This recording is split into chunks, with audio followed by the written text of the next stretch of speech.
Nicolás, gracias por estar acá con nosotros en Telesur. ¿Qué tal? Muy buenos días y muchas gracias por invitarme. Nicolás, la Organización Internacional del Trabajo inició cuando recién se sabía de la crisis por el coronavirus, diciendo que la situación podría afectar unos 25 millones de empleos en todo el mundo. Sin embargo, hoy ha tenido que volver a revisar sus cifras y ahora estima que serán más de 150 millones los empleos que se pierdan en todo el mundo en medio de esta crisis, no solo sanitaria, sino también económica que se genera por el COVID-19. ¿Cómo puede el mundo recuperarse de esto y cuánto tiempo pudiera tomarle? Mire, para ser francos, es extremadamente difícil plantear una recuperación que lleve a la economía mundial a su estado previo antes de la declaración de pandemia.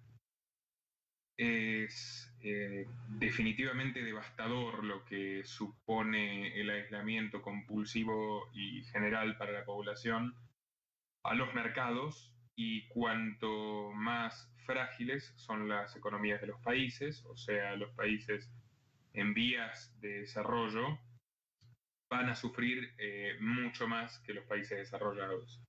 Esto puede parecer una obviedad, pero ¿me escucha? Hola. Nicolás. Sí, ¿me escucha? Sí, le escuchamos. Sí, por favor, continúe con el análisis.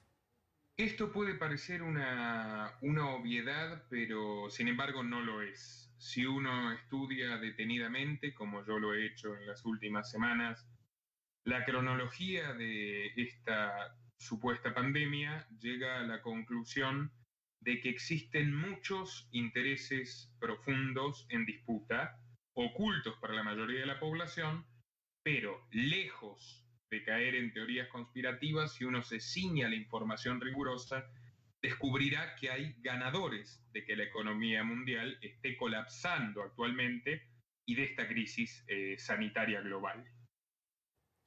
Por poner un ejemplo que ha sido resonado en estos días, pero que está absolutamente cotejado, Bill Gates, que durante años fue el hombre más rico del planeta, en este momento, según Forbes, es la segunda fortuna mundial, fue mostrado por varios medios hegemónicos de Occidente como una suerte de profeta, porque en una charla TED del año 2015, él auguró que en la próxima década una importante epidemia doblegaría la economía mundial y pondría en jaque al sistema político.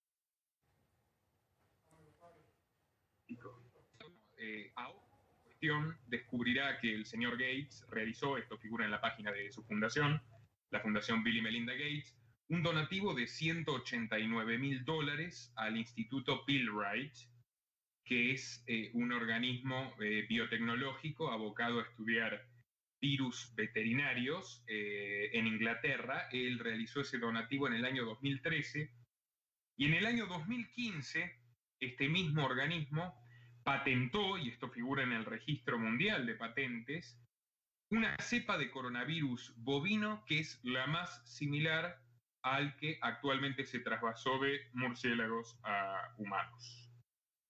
Nicolás. Si uno con... Sí, Nicolás, permítame.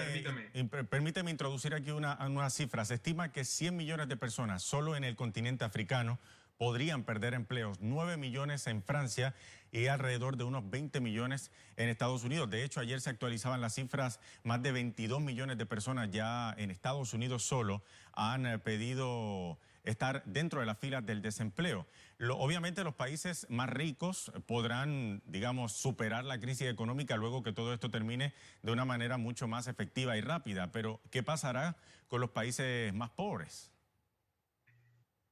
Francamente, los países más pobres corren severo riesgo de ser depredados. Si quiere que le ponga un ejemplo puntual y concreto de cómo se puede beneficiar un inversor ante la depredación de una economía, está el del propio George Soros, afamado especulador, autodenominado filántropo, que buena parte del mundo sabe que lejos está de ser un amigo de la humanidad.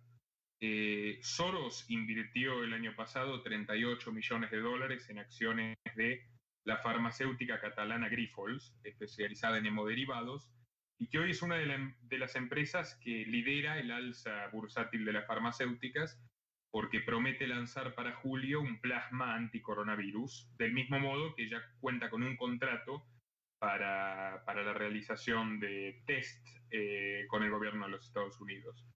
Bueno, por poner un ejemplo, en la Argentina, donde se ha heredado una situación de deuda catastrófica y la economía en general ya presentaba una profunda recesión antes de que todo esto inicie, el confinamiento total que dispuso el presidente Fernández, amenaza con derribar 10 puntos el Producto Bruto Interno, llevándonos a una situación tan catastrófica como la crisis del 2001. Y el presidente Fernández se planteaba levantar la cuarentena para este lunes y todo el país esperaba al menos un levantamiento parcial. Sin embargo, de acuerdo a las revelaciones publicadas el sábado pasado, la información consignada es que George Soros lo llama y le ofrece apoyo financiero para la negociación de la deuda, la gestión de una nueva línea de crédito, a cambio de que mantenga el confinamiento. ¿Qué persigue Soros? Todos pensamos que lo mismo que hizo después de la crisis del 2001, donde él era uno de los principales acreedores de la Argentina: comprar importante cantidad de empresas estratégicas, activos y tierras en el país, dado que el desplome económico le permitiría acceder a precios ínfimos a esos bienes. Ya sucedió en 2002, puede volver a suceder ahora, y esto aplica para todos los países donde estos grupos corporativos tienen influencia. Rifat At-Un, epidemiólogo de Harvard, de máximo prestigio, ha informado, por ejemplo, que el aislamiento precoz, voluntario y focalizado en grupos de riesgo, en ancianos y en personas inmunodeprimidas, ha resultado más efectivo que el confinamiento total que ahoga las economías. Sin embargo, la Organización Mundial de la Salud impuso a la mayor parte de los países del mundo el confinamiento total. Y si nos ceñimos a las declaraciones de Germán Velázquez, que fue un directivo del Programa Mundial de Medicamentos de la Organización Mundial de la Salud, él mismo declara que la Organización Mundial de la Salud no está actuando en beneficio de la salud mundial, ni mucho menos, sino de sus donantes privados. ¿Quién es el segundo mayor donante de la Organización Mundial de la Salud?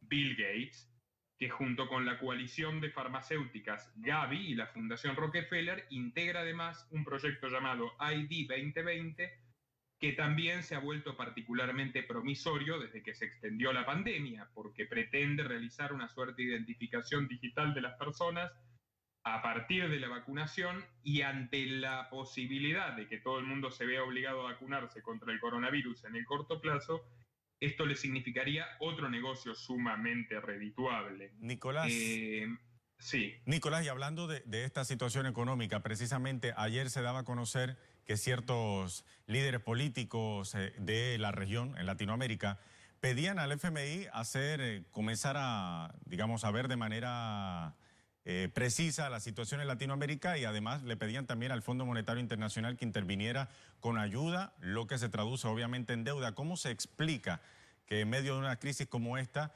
haya líderes políticos que estén pidiéndole al FMI endeudar a sus respectivos países? Bueno, porque claramente, siguiendo el lineamiento de la Organización Mundial de la Salud, que como le digo, no está actuando en beneficio de nadie más que sus donantes y que los intereses corporativos que representa, los países están condenando a la miseria, y lo único que al parecer se le ocurre a los políticos es emitir más moneda. Lo está haciendo la Fed en Estados Unidos de manera salvaje y sin precedentes en la historia. Lo está haciendo el Banco Central Europeo para dar líneas de rescate a Italia y España, y en general para inyectar dinero a todas las economías de la Unión, y lo están haciendo todos los países que no cuentan con monedas, digamos, tan influyentes. Esto va a decantar en una inflación generalizada que tiende a afectar siempre a los más humildes. Por tanto, todo el cuadro que usted plantea es trágico para las personas con menos recursos de este mundo. Por eso me parece que es importante tomar conciencia de que cuando nos dicen que todo esto se está realizando por la salud, en efecto están utilizando un miedo de la gente para que la gente acepte algo que está destruyendo sus propios intereses y está beneficiando a los de unos pocos. El Fondo Monetario Internacional, de hecho, está siendo influenciado por magnates como Soros y como Bill Gates, y en general la Organización Mundial de la Salud también se ha comunicado directamente con Georgieva, la titular del Fondo Monetario, y se le está pidiendo de manera generalizada que extienda créditos de emergencia, más créditos. Todo esto se va a alimentar con las emisiones de la Fed, puesto que Estados Unidos es el principal socio del fondo, y a la larga redundará en una mucho mayor dependencia de los países en vías de desarrollo. Por eso, como le digo, el cuadro poco es... referente a la doctrina del shock de la que habla Naomi Klein, ¿no? Eso que usted dice de utilizar el miedo de las personas al coronavirus para sumar medidas como esta. Bueno, efectivamente, el premier de la entidad sionista de Israel, Benjamín Netanyahu, ha dicho, bueno, algunos países perecerán directamente, y faltaba que sonría cuando pronunció estas palabras. Henry Kissinger, el histórico secretario de Estado de los Estados Unidos, un hombre muy influyente en política exterior, en el Consejo de Relaciones Exteriores de Washington, etcétera, ha dicho que todo esto supondrá una reconfiguración mundial, y asimismo lo ratificó Gates en un artículo publicado en el New England Journal of Medicine.